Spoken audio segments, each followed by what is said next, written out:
Arseniy Yacenyuk was Prime Minister of Ukraine. That was at the time of Crimea's annexation in 2014. I spoke to him a short while ago and first asked him if he thought that Russia was winning the war. Let me put it this way. It's not Putin who is winning. It is the West and the free world who is actually on the backtrack and who is on the back foot and who is on the edge of losing. And Putin is emboldened due to the fact that, for example, a security package got stalled in the US Congress. So the more the West shows its weakness, the more tyrants and autocrats like Putin are stronger.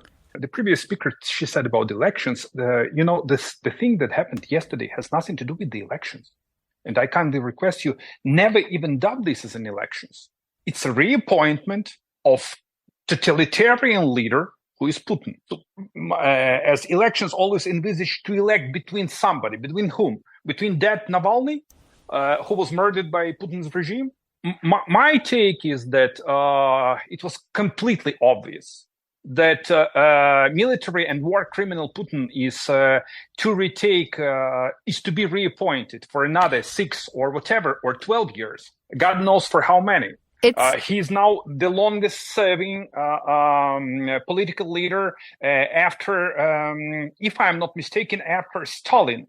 So it's going to take another 6 years, even 4 years, for Putin to overrun Stalin. Let's talk about, though, the aspect, the way you characterise it. You feel it's like the West on the back foot, or the West being defeated instead of Putin coming to victory. And we are looking back also on the annexation of Crimea, which was 10 years ago. Since that, many people felt that the West should have been persuaded to do more at that time, and that it would not have led to the situation that there is at the moment.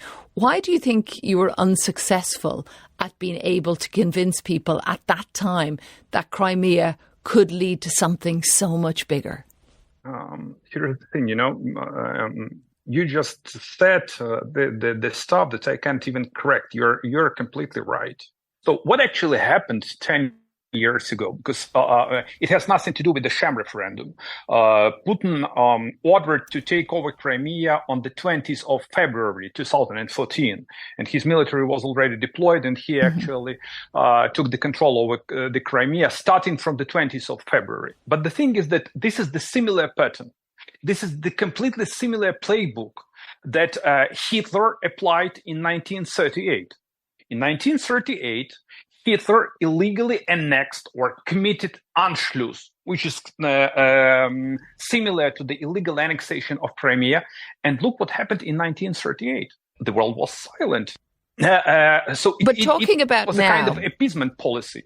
But I'm talking about now. Go ahead. Did you think 10 years ago that Crimea would still be occupied by Russia a decade later? I think that the biggest problem which is on the table right now is that, the West underestimated the Russian threat. And I do remember the response of the Western world after Putin illegally annexed Crimea. It was extremely weak. But this was a clear-cut sign that Putin is to move forward. And you asked the previous speaker about the so-called sanitary zone. I completely disagree with the definition. It's not about the sanitary zone between Russian border and Ukraine. Putin wants to impose the sanitary zone between Russia and NATO, and even move further and to conquer a number of NATO member states. And he wants to commit another land grab. That's not about sanitary zone. That is his term. That is his term that I was just repeating. Yeah, I do understand, but we are not talking about his terms. We are talking about the explanation. We are sending just the wrong signal. Can I ask you about Crimea now? It has been clearly stated by Ukraine's current leaders that liberating Crimea is still a priority. Do you think it should be? No doubt. No doubt. Absolutely. I'm so interested in that answer because some would say that the West don't share Ukraine's desire to liberate Crimea. Anthony Blinken, the US Secretary of State, he said it's a red line for Putin. He implied that Ukraine may not be able to retake Crimea by force. Your thoughts on that? That's not just about the Crimea. This is about whether the West shares the values of the free world and whether the West shares the values of the global order and actually international law. It's about the international law. Putin committed the biggest land grab after the World War II. We need to restore the global order. But don't there is you no believe other option on the table. That the West does believe in the global order or democracy? I strongly believe that the West will do its utmost to defend the free world and to defend the global order. Otherwise, dictators like Putin, and not only Putin, we have plenty of these ring and gang leaders, will take over this world. So we are not allowed to give them a chance even to succeed. So we have to prevail as a free world and as a world of freedom and liberty. But just in my I still believe that we will win. You still believe that Ukraine will win? Yep. Even despite waning support in the United States in my last 30 seconds?